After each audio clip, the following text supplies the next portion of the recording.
everyone, good morning, good afternoon, and good evening. So for today's video, ayan, magluluto na naman tayo ng ating ulam. At yan po, nakita nyo, mayroon tayo dyan na isang pirasong malaking ampalaya. Ayan po ay ating hahatiin at tatanggalan ng buto. Ayan, yan po yung ating lulutuin ngayon. Ayan, so kung mahilig kayo sa ampalaya, panoorin nyo na lang yung aking video. Ayan po.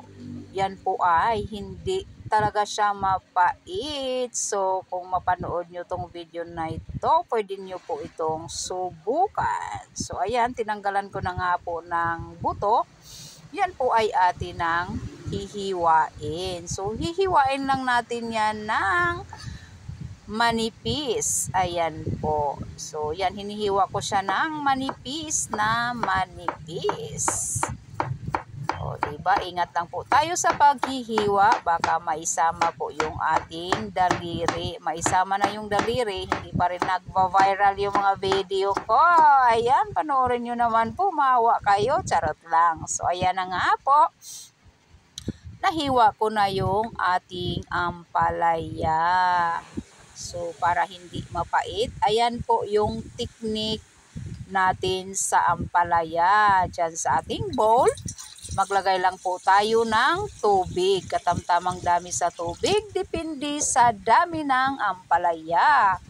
At lagyan natin yan ng asin. So, yan, maraming asin yung aking nilalagay. Okay lang na maalat yung ating ampalaya kasi hindi naman dyan nagtatapos. Ayan po, nilagyan ko ng maraming asin at ibabad natin dyan yung ating ampalaya ng 30 minutes. Ayan, babad natin ng maigi. Ayan po. At siguraduhin matunaw na rin yung asin. Ayan. So, hinahalo ko lang yan hanggang matunaw yung asin. At binabad ko yan ng about 30 minutes. Ayan po. At pagkatapos ng 30 minutes, yan po ay aking hinugasan ng bunggang-bungga. Kasi super alat yan siya, guys. At kailangan nating hugasan ng maigi para matanggal yung kanyang alat at pait. Ayan po. So, kumuha lang ako ng patuluan. So, dyan natin hugasan ng maigi yung ating ampalaya. Ayan. Kailangan mahugasan ng maigi para tanggal alat at tanggal din yung pait. O, diba? Kita nyo, guys. Ayan. Hugasan ng maigi.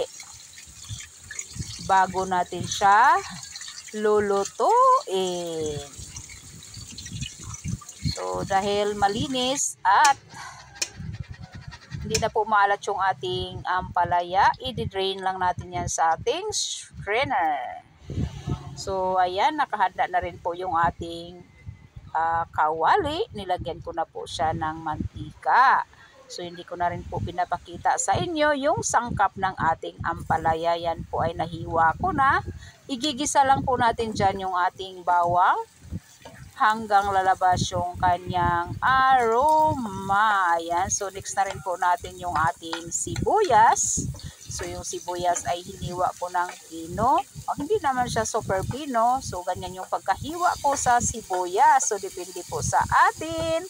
At next na rin po yung kamatis. Ayan po ay hiniwa ko rin ng katamtamang pino lang. Ayan. So, gisang-gisang hanggang lalabas yung kanilang aroma. So, syempre, ini-next na rin po natin dyan yung ating hiniwa na ampalaya. Ayan. So, madali lang naman po yung ating ulam for today's video. Ayan po, nakatulo na ng maigi yan at hindi na po yan maalat at higit sa lahat, hindi na po siya mapait. Ayan. So, pwede nyo subukan, guys, para alam nyo kung talagang nagsasabi ako ng totoo o hindi. So, ayan, gisa-gisa lang po. Ayan, hindi ko rin siya gaanong hinahalo. Ayan. At niluluto ko lang po siya ng half cook. Ayan. So, kapag half cook na, isi-set aside natin yung ating pampalaya at palalamigin natin yan. Kasi mayroon pa tayong gagawin dyan. Hindi lang ganyan. Diba?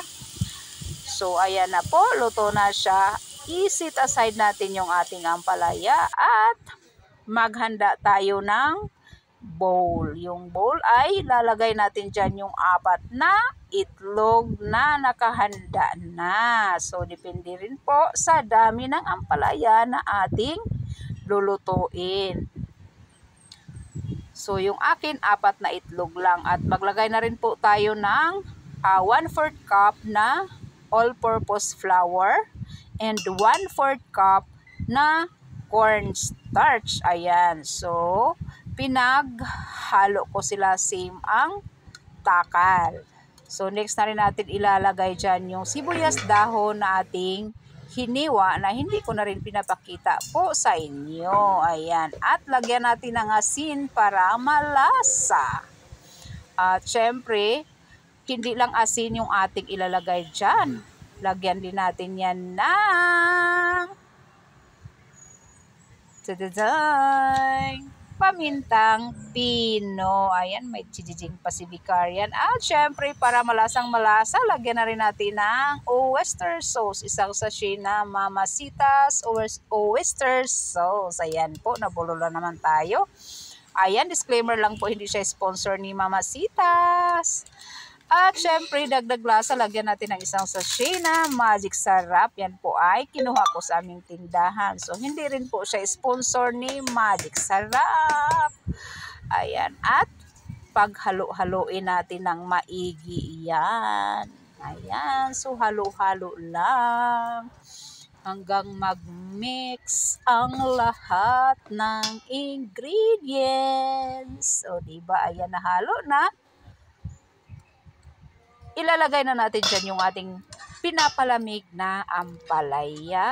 O alam nyo na kung ano yung loto natin sa ampalaya. Ayan po guys, ay masarap. Kaya kung pinanood nyo ng step by step, kayang-kaya nyong gawin. O diba? Ayan, so hinahalo ko lang din ng maigi. At dahil nahalo na siya, i-ready na rin natin yung ating lutuan. Lutuin natin ulit yung ating ampalaya. Ayan. O, diba? So, ganyan yung ating mixture. Ayan. So, halong-halo na siya. At ayan na nga po yung ating frying pan. Mainit na ang mantika. At ipiprito na natin dyan yung ating hinahanda na ampalaya. O, alam nyo na kung ano yung ating ulam for today's video. Ayan, so lahat ng ating mixture ay ating lulutuin para hindi po tayo mabibitin. Ayan, so tang-iisang kutsara lang po yung aking nilagay dyan. So, yung ating kutsara ay malaki. Ayan, so pina-flat ko lang yan. Ayan, so lulutuin lang natin yan ng golden brown. Huwag naman sunugin, sa mahinang apoy lamang. So ayan, brown na siya. Binaliktad ko na. Ayan, so ganyan siya ka-brown. Ibabaliktad ko lang isa-isa. Yan, hindi kasi pwede guys na mabababad yung ating cellphone sa super init dahil wala na, sira na yung cellphone, wala pa tayong pambili. Ayan, so iba-brown din natin yung kabila. Yan, kapag brown na po, syempre tatanggalin na natin sa ating frying pan at i-drain natin yan yung ating niluluto. At syempre lutuin na rin natin yung natira pa. So ayan na po. Pinapatulo na natin yung ating torta na ampalaya. Ayan na po siya. At ayan na nga po, luto na lahat yung ating torta na ampalaya. Ayan, kita nyo, magic yarn. Ayan. So, syempre, yun lang din naman na steps yung ating ginagawa. Paulit-ulit lang. Kaya hindi ko na pinakita sa inyo lahat. Ayan, para hindi naman mahaba yung ating video. So, yung sausawa namin yan, guys, ay ketchup lang po. Ayan. So, dahil handa na yan siya, handa na yung ating tortang ampalaya. So, syempre, kainan na naman kami. So, matatakam na naman kayo.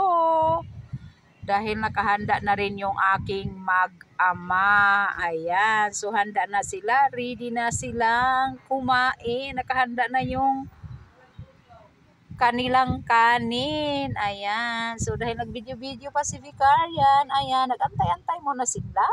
Diba? Ganun lang yun. Ayan, waiting for more. Kahit gutom na, sige, video pa rin. So, ayan na nga po yung aking mag-ama. Kumain na at syempre, kakain na rin ako dahil gutom na yung inyong kusinera. Ayan. So, maraming salamat guys sa walang sawang support at pagmamahal. Bye-bye everyone! Sarap na. Malinamnam na. Tapos, very healthy pa. O diba, ang galing ni Biker King?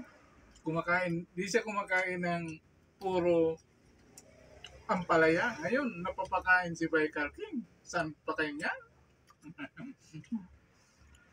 Dito lang, sa kusina ni Vicarian. Ayan. Kain tayo mga palala.